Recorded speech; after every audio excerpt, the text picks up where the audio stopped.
We are currently up to 25 figures that are staged on this DTOF shelf. Now that we have offered Doc Ock and Rhino to the toy gods, let's pull all of them out and build a 27 figure display. We're sorted into 3 categories. We're going to have villains, Spider-Man figures, and other heroes.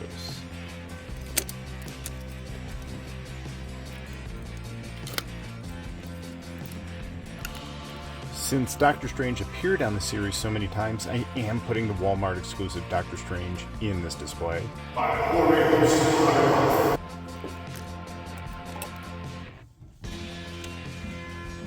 The DTOF shelf is clear, it's dusted. I can't wait to see what kind of display we build. We're now split into 3 groups: villains, Spider-Man, and heroes. Poor Spidey only has a few friends to help him out. Next step is figure out what kind of display do I want to have. Do I want to have the kind of display where they're just all kind of lined up so you can see each of them? Maybe they're grouped together like this by villains and heroes? Do I want to tell a story in the display? Do I want to have like action sequences with people watching? There are so many options with this many figures. I think the key is to start maybe by drafting figures that I want to highlight in the display, and then I can build the display around those figures. Wilson Fisk, the Kingpin of Crime, is going to be the center of this display. And then I think I'm going to have the Sinister, potentially 9 here, kind of gathered around him, with him ordering them into battle against Spider-Man and the other amazing Spider-Man figures, plus Doctor Strange. Of this Fisk figure, but I've had this beaten up, screaming Kingpin face for a long time, and what I'm envisioning is the more stoic, angry, I'm plotting my next move head sculpt, and then I can gather what could be the Sinister 9 all around him fighting Spider-Man and his friends. Graphic, the centerpiece of the Spider-Man retro display is going to be Kingpin. I struggled for a while on where to put him. Did I want him up top? Did I want him in the corner? But ultimately, I thought it'd look really cool if I put him just right in the center, but then could stack some of the Sinister 9 behind him. Next up is Adrian Toomes, the Vulture. In my mind, I pictured him right behind Wilson Fisk with his wings spread wide. What do you think of that? I think that looks pretty cool. All right, I'm going to angle him here and then see if I could fit someone right next to him. Let's throw the Shocker right next to Vulture and Kingpin.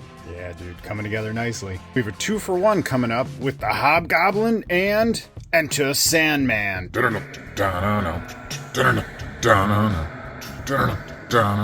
shuffle things around just a smidge, but I think you'll agree that the result speaks for itself. Looks really cool, and now I have enough room to put one more villain behind the Kingpin. Well, as you can see, that didn't work out. I think the Hasbro stand is going to be too big to put in that corner anyways. It's only going to allow me to do 2 figures, so I am going to take the Hobgoblin, which, check it out, the stand stayed, but that's only because I have sticky tape on it, and we're going to use a different stand for this dude. Scratch that. We're going to throw Rhino, this big beefy boy, up in the corner. That'll stabilize that environment back there, and then we can throw a couple other figures in front of him. I like that a lot. I think it frames it well, having this big beefy figure in the corner. Enter Sandman. A few minor adjustments. I was able to layer them properly behind the Kingpin. I think that looks really good. 6 figure going in the DTOF is the Hobgoblin. I'm gonna cozy him up right here next to Rhino. Perfect fit. And then maybe I could add 1 or 2 more smaller figures there. I love the way that's coming together. Just finished watching the 5th and final season of the Spider-Man animated series. Electro seems fitting to go right here next to the Kingpin. I want to have him just kind of looking up in the sky, you know, lightning just exuding from him just like he did in the series. Ooh, I got enough room right here for 1 more maybe. Now I've got a real conundrum. Do I try to throw Hammerhead here? Which I think if I get him positioned the right way, he'll fit nicely. Or can Normie Osborn fit on the corner of this shelf? He totally does. That looks really cool with the Goblin and the Hobgoblin right behind him. What do you guys think? Or do you think I should put the Goblin maybe somewhere just a little bit separate to distinguish the two, because I do love both of these characters in that cartoon very much. Hammerhead fits in there nicely too.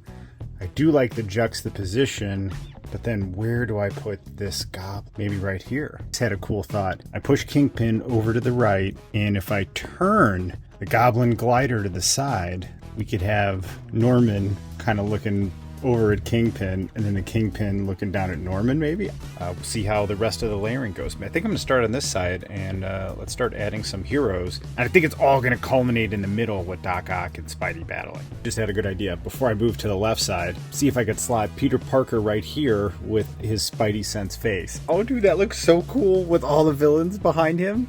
I love it. Webman in the back again. Nothing against Webman, just not a figure that needs to be featured. Next up is Negative Zone Spidey with pizza. Put Negative Zone Spidey back up in the corner, staring lovingly at his pizza. So I like that I put this little riser here, because then as I stack figures out, these will be just a little bit above them.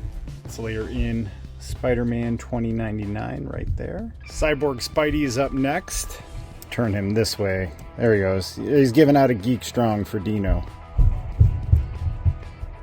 Time to add the Iron Spider. Oh, dude, this is looking sweet. 9 figures left. Let's see if we can make them fit. I swapped out the large riser for the next step down. Same size I have over here. Just having Strange elevated up high would block those figures, so even just, taking that inch off, I think gives better viewing angles. How about you? Silver Sable is an essential part of any retro Spider-Man display. I got her in a lower position here. I'm going to try to slide her in front of these other Spidey figures. I tried initially posing her in front of Spidey 2099, but she basically blocks him. So I'm hoping by having her in a pose like this, it layers it in, and then we can still see her, because I'll put another figure right here and then layer them out like that. My Black Cat is still in card, and I'm just going to use her as a substitute until the toy gods are kind enough to find me a second one. Right now I have her precariously balanced and layered in between Doctor Strange and Silver Sable, leaning between these two different risers, and that gives me enough room to put another Spidey figure right there.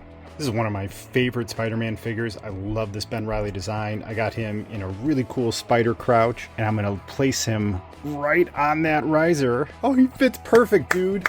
Heck yeah, man. This looks awesome. J. Jonah in. He is arguably one of the most unstandable figures I own, so I left this little slot in. So I left this little slot right in here to pin him in. Mysterio will kick off the final 4 in the corner. He's a tough one to get in because of how this effect sticks out to the side. I'm going to see if I can angle it inside of this riser. His cape might be part of the challenge. Doc Ock is unexpectedly one of my favorite retro Spidey figures.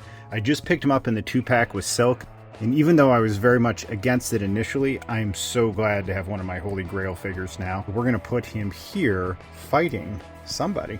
Next to last figure is Retro Spider-Man, and I'm going to slide him in, hopefully just like this, avoiding Ock's tentacle. Oh, he looks so cool like that. He's got his thwip out. He's going to thwip him underneath. Just make sure he's standing. That looks sweet. The 27th figure of the display is Symbiote Spider-Man. I'm just going to line him up right here next to Retro Spidey.